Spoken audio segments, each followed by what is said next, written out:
Both Lewis basketball teams spent Thanksgiving weekend on the road, and both track teams are getting ready to begin their seasons. We'll have the latest in Lewis athletics coming up right now.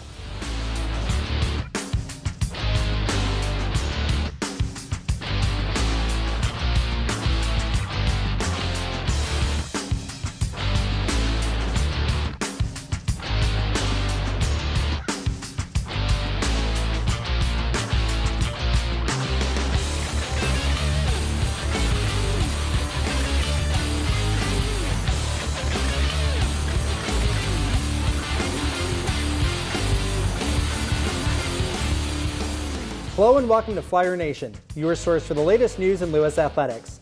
Thanks for joining us here on LUTN and online. I'm Shane Gustafson. And I'm Natalie Budig. Joining us later on in the show is head track and field coach Dana Schwarting. He'll talk about the opening meets for both teams this weekend, as well as what Flyer fans can expect for the rest of the season. But before we get to that, let's take a look at some other Flyer sports headlines.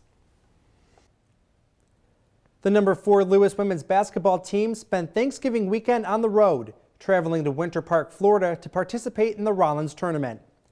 On Friday night, the team played against St. Edwards and trailed the Hilltoppers by 7 points going into halftime. The Flyers came out of the locker room in the second half looking stronger, and senior Jamie Johnson picked up 3 points right away to point the team in the right direction. Johnson ended the night with 32 points, while senior Jess Reinhart picked up 20 and Kristen Itchner picked up 10. The Flyers took the game by 2 points, 75-73. On Saturday, the team took on Rollins and looked to remain undefeated. The Flyers had a 10-point lead going into the half and maintained that lead throughout the game. Mariah Henley finished the night with 23 points and Johnson picked up 24. The Flyers won the game 76-65 and were the overall winners of the tournament. The team will be back in action on Thursday night when they take on UW Parkside at the Neil Carey Arena. The Lewis men's basketball team traveled to Michigan on Saturday to take on Wayne State and left with a victory. The Flyers won 76-59 and maintained a steady double-digit lead throughout most of the game.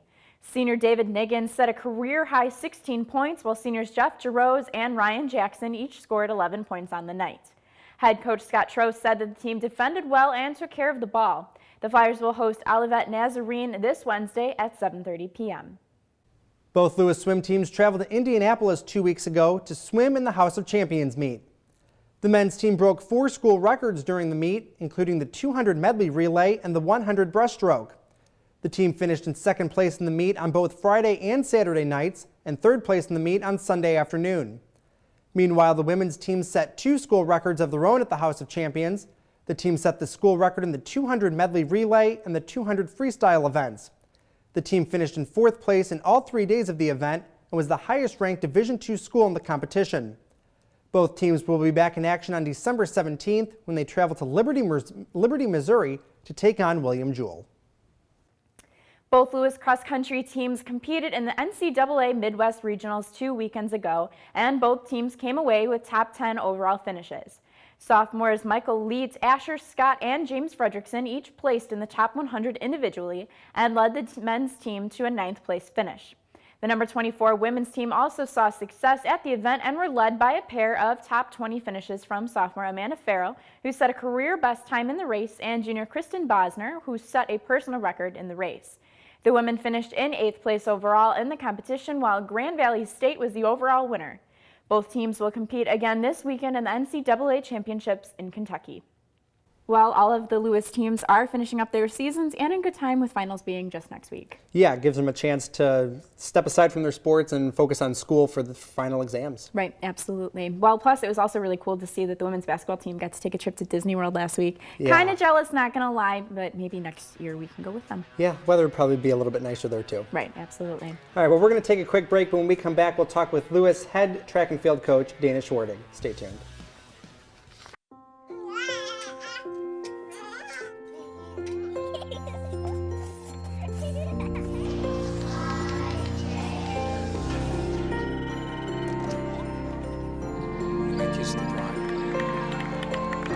A full life measured in seats starts with the right ones early on. Car crashes are a leading killer of children 1 to 13. Learn how to prevent deaths and injuries by using the right car seat for your child's age and size.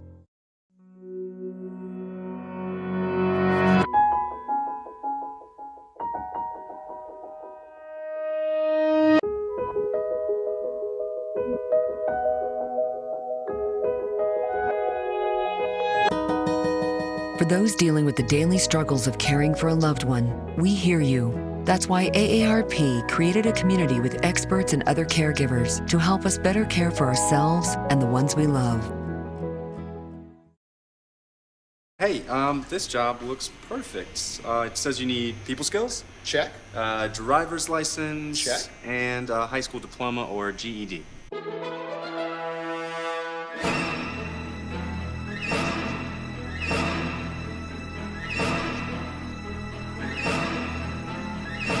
Skip the drama. Get your GED. I got that. You are good to go. Take that first step towards a better future and sign up for free classes now at yourged.org. Hart, what's going on? I'm leaving. Why? What did I do? Not enough. You constantly ignore me. You barely eat anything healthy. You're half as active as you used to be. The pressure is just too much. I quit. Okay, I get it. I'll do better. Just please, Don't leave. Okay. But remember, if I go, you go. Listen to your heart. Don't let it quit on you. Uncontrolled high blood pressure could lead to stroke, heart attack, or death. Get yours to a healthy range before it's too late. Welcome back to Flyer Nation. We're coming up on the end of the semester, but it's just the beginning of the track and field season. Both Lewis teams will travel to Michigan this weekend to open their seasons and will look to build off of the success of last year, which included appearances in the GLVC and NCAA championships. Here now to talk about the beginning of the season, as well as what Flyer fans can expect from the teams this weekend, is Lewis head track and field coach Dana Schwarting.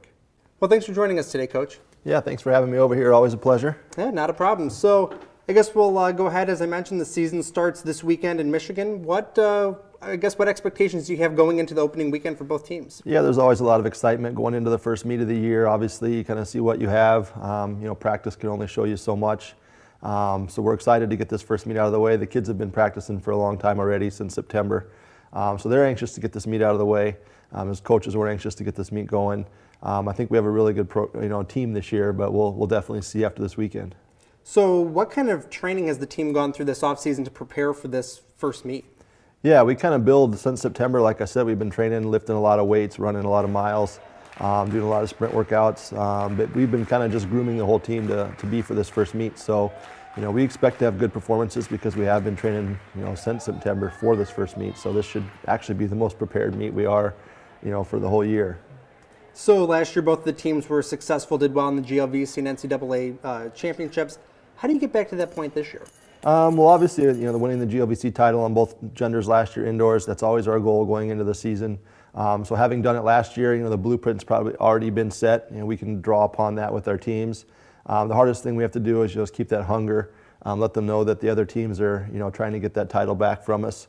So that's always a good motivating factor. But yeah, just keeping everyone humble and let them know that, the hard work from last year, it paid off, but we have to go back and work hard again this year and do it all over again. So it is a little bit of a harder thing to do to keep the kids hungry and motivated. And speaking of keeping them motivated, the track and field season is pretty long, starts this weekend and goes through May. How do you make sure you keep the runners fresh on both teams? Yeah, we definitely have to, break the season up into segments. We have this first semester segment culminating with these first two meets these coming weekends. And then we have the indoor season, which goes from when we get back from Christmas till about the middle of March. And then we have the outdoor season. We try not to look ahead too far and keep the kids focused on the segment that we're in. Because it's a long season. It's probably one of the longest college seasons there are, especially for our cross-country kids who do cross-country and then they do indoor track and outdoor track. They're pretty much in season the entire year. There's no other sport that is like that. So that is a challenge, but it's a challenge. The kids love track and field. They love, competing. And we use that to our advantage. We're talking to our athletes that they're special and, their long season is a special season for them. So again, keeping them motivated, keeping their eyes on the next little meet ahead of us, and not looking at the big picture is the best way to go about that. So let's look at the team a little bit. You have 23 freshmen on the men's team and 15 freshmen on the women's team. What's it like working with so many young runners? Yeah, that's the challenge every year. In track and field, we are a numbers sport. Our teams are pretty big. That's a pretty typical recruiting class. We kind of in every other year mode. Last year was a big women's recruiting class. This year was a big men's. It'll flip-flop like that every year. But getting those freshmen to come in and buy into our system and gel with our returners is the biggest challenge we have year in and year out. A lot of talent in those recruiting classes, But again, they're only going to have as much success as if they gel with the rest of our upperclassmen. And we kind of come together. We talk about a lot our track and field family. We spend a lot of time together throughout the year because our season is so long. So just having all those kids buy in and buy into the team first atmosphere, and that's what makes it so successful. So it is a challenge, but it's also, it's exciting every year having that many new kids and, new opportunities and just a freshness to our program every year. So you talk about the team gelling. What do you and your coaching staff do to make sure that the teams do gel? Part of the the long season is it kind of lends itself to gelling itself. It's kind of, you're every day practicing for so many weeks out of the year. All the just struggles and the hard workouts and the sweat and tears. It kind of makes them come together as a team just from the fact of that. But we do make sure we have some exercises, team building exercises. We lift at 6:30 in the morning twice a week. Just that getting up in the morning together as a team and having that, having that to go through kind of brings the team together. And then just the successes, when certain people on the team start having success, and then other people see that they were the hardest workers and they're having the most success, then it helps them buy in. So it's a systematic program that our coaches definitely go through. But again, that bond of having a long season and the hard workouts together kind of just brings the whole team together. So this is your 10th season as a head coach for the teams. How does this year's group feel compared to, I guess, the previous 9 that you've had before? Yeah, I mean, we've got a great coaching staff, and we have been here. I've been here 10 years. I've been here longer than that, as I was the assistant before that. But every year, our team seems to be getting more and more talented. We're building the program up from the bottom. So this is probably the most talent we've ever had, and every year, hopefully going forward, we'll be able to say that. But then it lends itself back to no matter how much talent you have, if they don't gel and come together as a team, you're not going to reach your goals that you want to reach. So potential is there to have a really special year this year. I thought we had a great year last year, culminating with the outdoor championships where we had a lot of All-Americans and some great success. So as long as the team building and the atmosphere comes together, we have the talent to surpass what we did last year. So that's exciting. All right, well, like we said, the team starts this weekend in Michigan. What can Flyer fans expect to see not only from this weekend, but going into the rest of the season? Yeah, this first meet of the year, we try to go get as many national qualifying marks as we can out of our top-end kids. We have a few of our cross-country runners that were healthy and running great at the end of the year that are going to open up this weekend and try to get some of their national qualifying marks out of the way. But our sprinters, jumpers, throwers, we're hoping to get 10 to 15 national qualifying marks this weekend, maybe a few school records.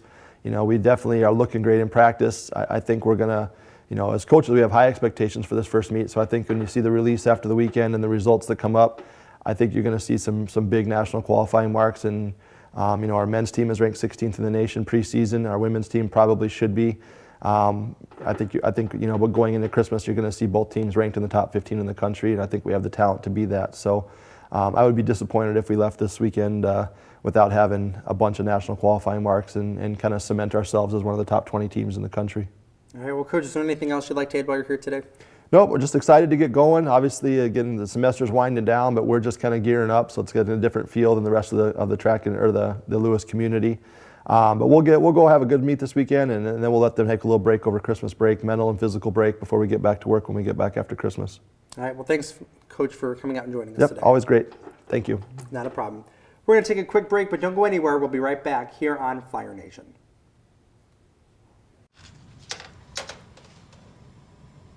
Wow, these are really good. You act surprised.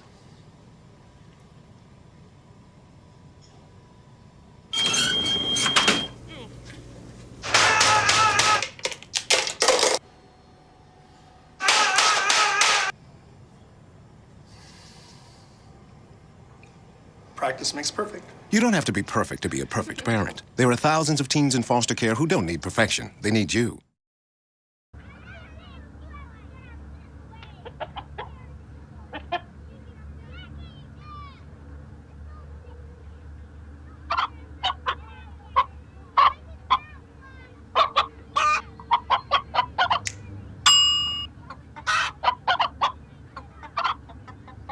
Separate raw meats from other foods by using different cutting boards. 3,000 Americans will die from food poisoning this year. Keep your family safer. Check your steps at foodsafety.gov. Good one, son. Last summer, my new dad took me on vacation. First, we went deep sea fishing. Wow!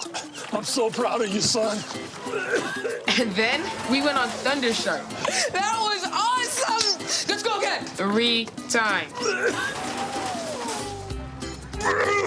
I gotta say, it was pretty cool. You don't have to be perfect to be a perfect parent. Thousands of kids in foster care will take you just as you are. Oh, not again. Can you help me with this? My new dad teaches me all kinds of stuff. Sure. He helps me with homework.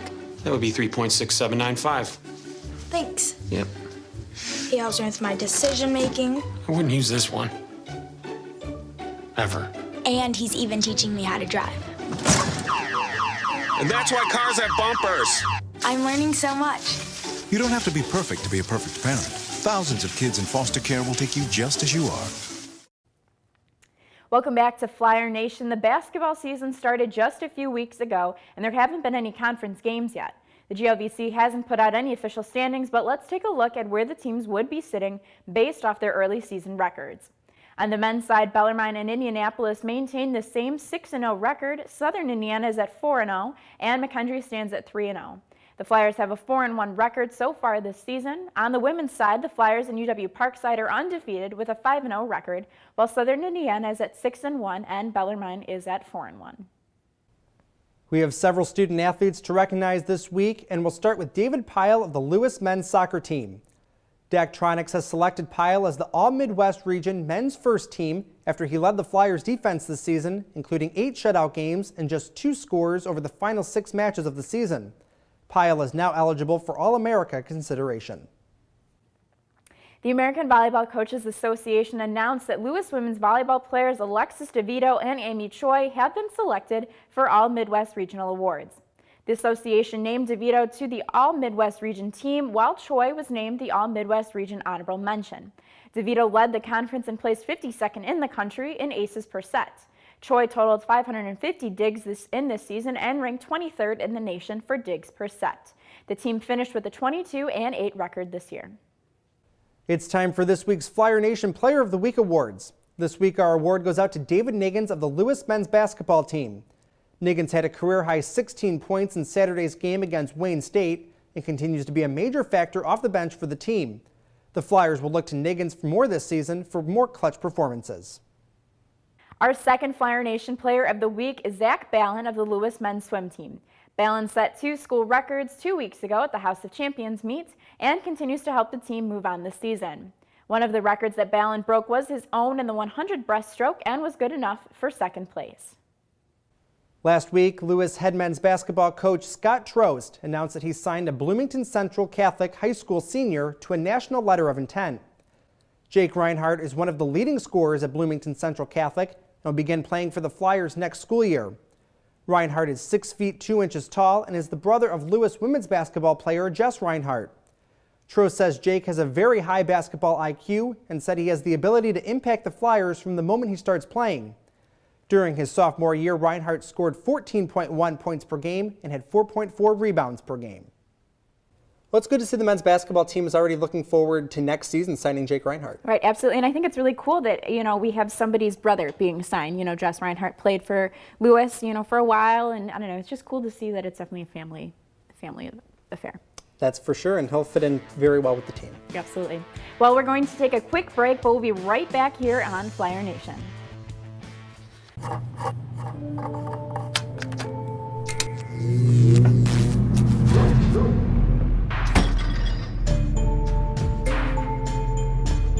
Traditional light bulbs actually generate 9 times more heat than light. Switch to Energy Star light bulbs, and you'll realize just how much cash you were really burning through. Saving energy saves you money. Learn more at EnergySavers.gov.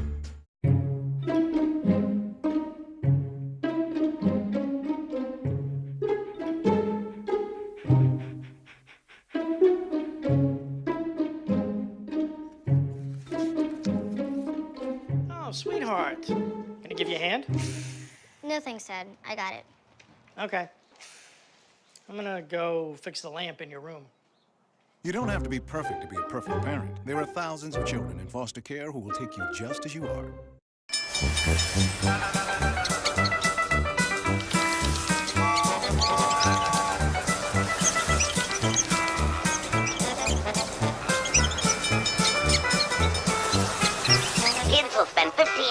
watching online videos like this one.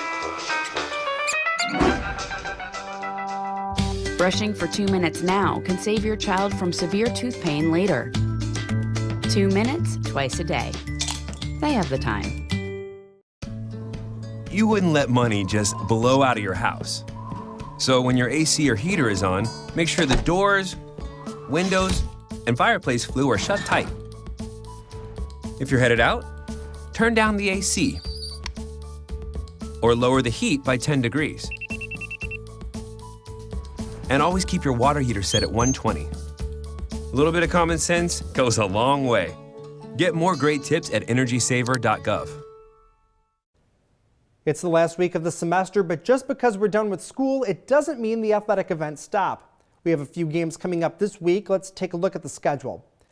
On Wednesday night, the Lewis men's basketball team will take on Olivet Nazarene at the Neal Carey Arena. Tip-off is set for 7:30 and can be watched here on LUTN Channel 6, as well as heard on WLRA 88.1 FM. On Thursday night, the Lewis women's basketball team will welcome the UW Parkside Rangers to the Neal Carey Arena for a rivalry matchup. Tip-off is set for 5:30 and can be watched here on LUTN Channel 6, as well as heard on our radio station, WLRA 88.1 FM. On Friday, both track and field teams will travel to Allendale, Michigan to participate in the GVSU Early Bird. Both events are scheduled to begin at 3 o'clock p.m. And on Saturday, the Lewis men's basketball team will take on Cedarville at 3 o'clock p.m. in the Neal Carey Arena. That game can be heard on WLRA 88.1 FM. And also the women's team will travel to the University of St. Francis just down the street to take on the Fighting Saints. If you can't make it out to see the Flyers play in person, you can always watch the games live here on LUTN Channel 6 or online at lewisflyers.com. You can also catch all of the Lewis home games, select road games, and Lewis Club hockey on our radio station, WLRA 88.1 FM. Well, looking back on this past semester, Flyer Nation, we saw so many successes, both for Lewis teams as well as individual players. So I'm very excited to see what next semester will hold. Yeah, I am too. It's been a good semester this semester to see everything that's happened and watch all the games. It's been very entertaining and everything's worked out well for them. Right, absolutely. All right, well, thanks for joining us here on Flyer Nation all semester long. Be sure to join us next semester for even more news and information about the world of Lewis athletics. From all of us here at Flyer Nation, have a good break and good luck on finals.